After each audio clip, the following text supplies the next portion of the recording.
at the University of Ghana. And this institute serves as a platform for the transfer of knowledge and technology and innovation that is developed at the university to industry and the community.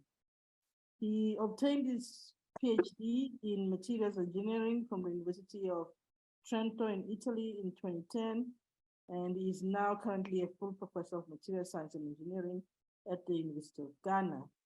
His research interest is in hybrid and nanostructured materials for energy, environmental application, and waste to energy application. He is a fellow of the African Science Leadership Program, the Inter-Academy Partnership for Science and Advice for Policy, a member of the Ghana Young Academy. He's also the node coordinator for arua-coe-men at the University. I'm not going to go through the entire list, but yes, this is Professor. His title for today is Nanostructured Semiconducting Metal Oxides for Water Pollutants Remediation. Over to you, Prof. Thank you very much for the opportunity to share the few works we are doing here. This couple of work that I've been involved with my students. So going quickly, changes here. So I'm coming from Ghana, and those who have not been, they are interesting things that you can see whenever you come to Ghana. I always try to show this when I make some presentations. Because we are in University of Ghana, and University of Ghana, we have about 70,000 students, and we are open up for collaborations wherever that you are. Also to let you know, that we are also the host of the International Union of Material Research Societies International Conference on Advanced Materials, which will be happening in 2025. It's on advancing materials technology for holistic transformation of economies. And we're looking forward to seeing a lot of you joining us in 2025 in Ghana. So we're looking forward to you and hoping that you'll be able to join us soon. Our institute in the University of Ghana, has been said, is still very young. Since 2012, we work in collaboration with industry. Then my background is also in material science and engineering at the University of Ghana, and I work in all these areas. So what we want to discuss today is a topical issue where water and pollution is a critical problem across the world, especially on the African continent. And we need some resources to be able to do that. And one of the United Nations Sustainable Development Goals, goal number 6, talks about clean water and then sanitation. It's known that approximately about 30% of the global population are currently without a safe source of water, drinking water. And this in turn leads to about 500,000 entirely preventable deaths a year. Okay, so we know that there is a critical need for some of the purifications that have to be done. So by 2050, at least 1 in 4 people are likely to live in a country that is affected by chronic or recurring shortage of fresh water. And this is what the United Nations is talking about. What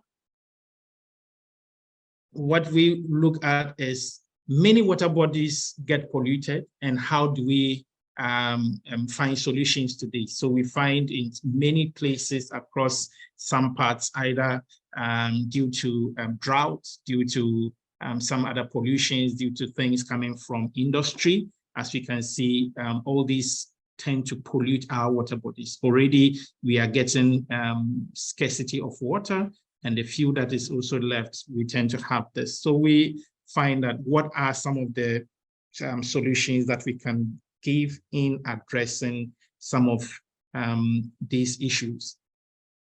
So we look at, in addressing this, we can think about a safe way to make water cheaper, or to even have a more reliable and a robust system that can help even at the point of source cleaning. So there are several techniques that could be used for the cleaning. We have different filtration systems, and what I will concentrate on today is using sunlight, which is our energy source, and nanomaterials to do the remediation and then do some purification works. So what we talk here is about photocatalysis. And in photocatalysis, or what we call photodegradation technique, we use the energy from the sunlight, that is the photon, comes on a metal oxide, and the metal oxide, in the presence of our water or our mixture with an organic molecule, we are able to convert these ones into carbon dioxide and then also water molecules. An emphasis will be made on titanium dioxide nanoparticles, zinc oxide nanoparticles, and I will touch a brief on copper oxide nanoparticles that have also been done. So in the photodegradation catalysis process, what we normally will have is that it depends on the ability of the catalyst that you are producing to create the electron hole pairs, which can generate the free radicals to be able to undergo secondary reactions, so that we can convert our organic molecules or the pollutants into various forms. So here, size is very important. The size of the band gap is an important factor to consider for the photo energy that is required to initiate the chemical processes that is usually involved. Most photocatalysis have been based on titanium because of its various properties. And we try also to look at what could be within visible light range to help in the photocatalysis procedure. So once we are able to do this, we put in various forms of the light, but because of the band gap of titanium, most of the time you use the UV region, you use UV light to be able to undertake this. However, we are able to do some doping to be able to bring it closer to the visible range so that we can undertake our photocatalysis process using visible light. So basically what happens here is using our titanium with our photon, we are able to generate the needed free radicals to be able to undertake this. So highly oxidizing species tend to lead to advanced oxidation of the process. So most of the time, we'll be able to convert these hazardous molecules and convert them into carbon dioxide and then water. So in this particular process of photocatalysis, we are able to convert all these various pollutants, which could be from detergents, it could be from dyes, it could even be from pharmaceutical products, it could be from different bacteria. We can use our solar energy, we can use light to be able to convert this in the presence of a catalyst, and in this case, our nanostructured catalyst, to be able to degrade this for further purification. We realized that for water purification using photocatalysis, there are several advantages because normally you have a low operational and then installation cost that is associated with this.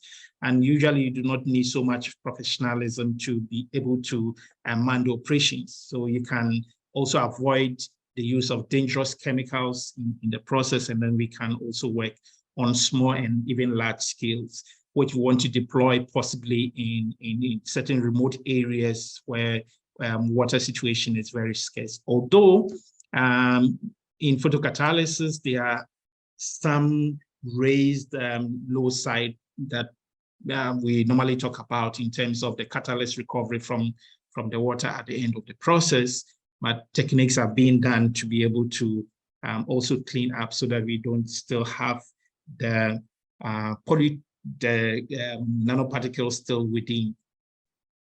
So we can tackle this by immobilizing the catalyst on a substrate or a support to be able to achieve this.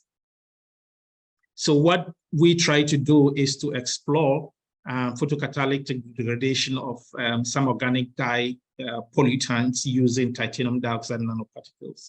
So basically, we explore the two complementary approaches to nano particle synthesis. And here we look at the top-down approach and then bottom-up approach. In a bottom-up approach, we use from chemical precursors to molecules, then we aggregate and we form the nanoparticles. So what I'm showing here, what we did in this instance was to use the Sol-Gel technique and then hydrothermal technique in the production of the titanium dioxide nano particles. So here we use the TTIP, titanium isopropoxide was what we use for our synthesis procedure.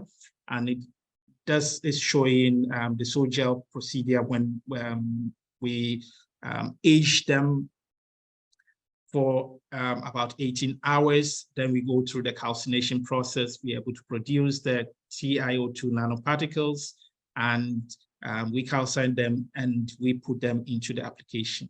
We went on to do X-ray diffraction characterization of this under different conditions of temperature. We varied from 200 up to 600 degrees Celsius of calcination. And here we look at the comparison of producing the TiO2 nanoparticles from Sol-Gel and then that produced from hydrothermal means. So with our X-ray diffraction, we are able to also model the diffraction patterns using the technique called the powder profile modeling, or what we call PM2K. We have a software that we are able to model to study further the effect of temperature on the particle sizes, on the crystalline domain sizes. So in this principle, we do modeling where we consider each observed diffraction profile that is modeled within here, where the sum is over all the HKLs under the subcomponents constituting the various HKLs for the various peaks. So the profile Fourier coefficients can now be written in a form where we can incorporate this whole model into a software. So we take the raw data, input the information into our PM2K software, and we are able to generate basic information, a lot of information from our diffraction profile. So we take into consideration the instrumental profile. We can take into consideration here the domain sizes. We can take into consideration the faulting, the dislocation components, antiphase boundaries. If we have all those ones, we can take into consideration for our modeling. So in doing that, we were able to do the modeling to tell the effect of the temperature and on the crystalline domain sizes and even the size distribution. So from our modeling, we are able to come up with the log normal distribution of these particles. And as we can see, obviously, with increase in temperature, we tend to have the growth in the nanoparticles. So in the software, we can model the domain size, we have the variance, and then the log normal mean that gives us information on the distribution of the crystalline domain sizes. Obviously, we studied the scanning electron microscopy of these particles that were used. Also, we considered the Raman to see the crystallinity of our powder samples, from which we saw the clear correlation between the calcination temperatures with the surface area as well as the pore sizes, and then the size distributions of this. And it is very, very critical to use this. Most of the titanium dioxide that was used here was mostly the anatase phase. that we realized that from 600, then you tend to generate other phases like the rutile and further on to the bronchite phase. But what is important for our photocatalysis is the anatase phase. So we applied this in the cleaning of the dye. So here shows the different concentrations that we have used in our cleaning for rhodamine B dye solution that was degraded using the titanium dioxide. And we also did for the degradation of dyes from Sudan 3 dyes, and it was able to do our degradation very, very well as a result of the nanoparticles. So based on the different concentrations and then the different times, we also found out the percentage of the dye that is remaining over the period. We also explored the use of zinc oxide nanoparticles, which is quite similar to that of the titanium dioxide. But here we have also done that with our rhodamine B dyes. We also studied the zinc oxide that was also produced using Sogel, and we also produced using the hydrothermal synthesis procedure. We found out, obviously, the changes that occurred with the temperature, as we have seen here. We have calcination from 400. We have crystalline domain sizes within 16 nanometers. Up to 600, we obtained about 30 nanometers, which was still quite good. We also characterized them through the modeling using our whole powder pattern profile modeling and found the distribution of the domain sizes. And we also applied this in the degradation of the dye. A similar one that we see here shows the absorption over the period of time up to 160 minutes. From 0 up to 160 minutes, we're able to degrade these dyes over a period of time. So we realized that for zinc oxide that has been calcined at 400, we have about 93% degradation rates when we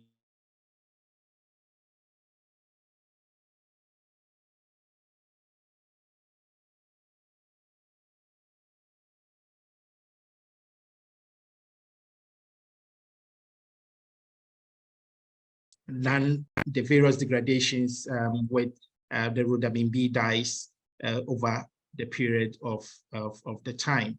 As we see here, we did also with methylene blue with the effect of the crystalline domain sizes over the period. And we also realized that the percentage degradation was close to about 90% of this degradation process that occurred. Well, showing that for the methylene blue, we have the same for 400, we have 93%. And whilst for 600, it showed about 87% degradation, meaning that even at these calcination temperatures, we are able to do perfect degradation, meaning our nanoparticles was good for our photocatalytic activity. We also explored the effect of catalyst loading on the degradation of these various dyes. So looking at the amount of the rhodamine B percentage that is left over a period, and we see up to 160 minutes, we have very good degradation of these dyes. So we also explored the reusability of the zinc oxide nanoparticles after the degradation. And then we realized that, well, for the first cycle, we were able to degrade about 95%, and then amount of rhodamine B that was degraded was this. And then we have also looked at the possibility of reuse of the zinc oxide over a period of time, even though we realized that by the fourth cycle, this had reduced up to about less than 50% of the initial that was used. So the reuse of the zinc oxide nanoparticles and its degradation efficiency was still in good phase. We have also done some exploration using copper oxide nanoparticles, because the copper oxide nanoparticles tend to operate more within the visible light range, and this was also explored. So we had also used the techniques of, we use various techniques, including the general precipitation. We have also used the Sojal technique to produce these same copper oxide nanoparticles. We modeled these ones using our software of the whole powder profile modeling was also done. We have also looked at the various distributions, and we still did some applications into the removal of these dyes. So basically, we have also explored the organic pollutants using these nanoparticles with very, very good degradation, as we can show from here. So for methylene blue, we found that the copper oxide nanoparticles really degraded, and this was done in visible light region. So we didn't use UV light, but in this case, it was the visible light. As we can see from the graph here for methylene blue, which is in the middle, we have degradation as far as over 90% that was able to degrade using our copper oxide nanoparticles. So what we want to demonstrate to show here is the ability of our nanoparticles that have been used, that have been produced in our labs, to be able to do better degradation of various pollutants. So basically, to conclude, we have demonstrated the use of the titanium dioxide that has been produced from these two different techniques, using hydrothermal synthesis and then Sojal synthesis, finding that about 15% when we heat up to 600 degrees Celsius, we have about 15% rutile phase, mostly 85% anatase phase. And this has been very good in the degradation of the various type of dyes. For our hydrothermal catalyst, we showed the highest catalytic degradation for Sudan 3 dyes. And for our zinc oxide, we also found that it was also giving high degradation when we have calcined only at 400 degrees Celsius. With various catalyst loading of only 0.2 grams, there was an optimum amount for the efficient use of the zinc oxide for the degradation of rhodamine B and then methylene blue.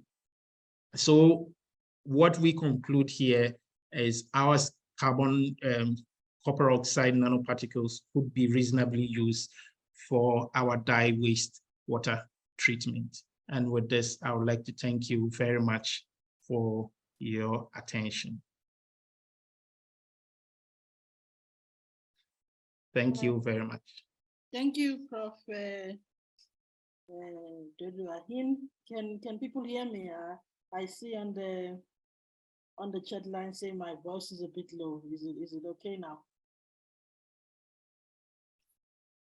Anyway, is there any questions? We can take 1 or 2 questions. Yeah, I'll ask a question, Nosebo. Normally, I associate the particle size with a